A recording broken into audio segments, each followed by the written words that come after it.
Туған өлкем Мұратсай.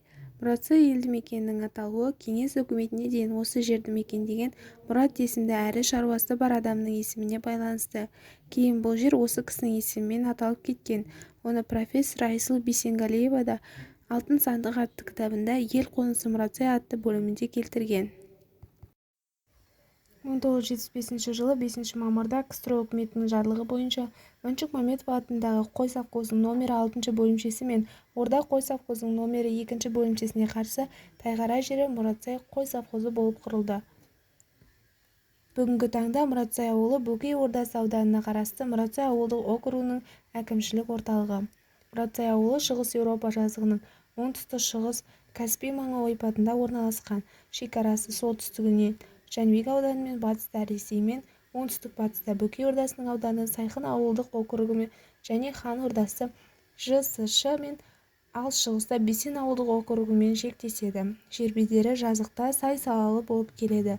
Солтүстік-батыстан оңтүстік-шығысқа қарай жері тегіс келеді.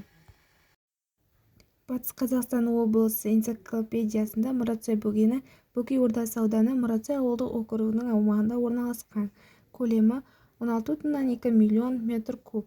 Мұратсай бөгені Жәнібек суару-суландыру жүйесіне су ағады, маңайындағы елді мекендердің жайылым жерін сумен қамтамасыз етеді деген шағын мәлімет берілген.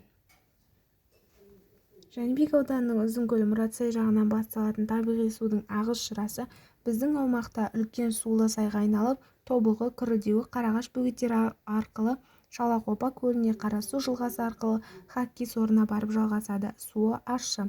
Мұратсай ауылы маңындағы ең терең жері 14 метр, жағасында қамыс, құрақ, жыңғыл тағы басқа өсімдіктер өседі.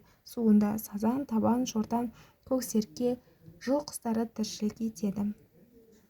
Мұратсай жеріне жүргізілген экологиялық топ-серуендер мен экспедициялар мектеп оқушыларының табиғатқа деген сүйіспеншілігін арттырып, сонымен қатар табиғатты аялауда біліктіліктерін игеру септігін тигізді.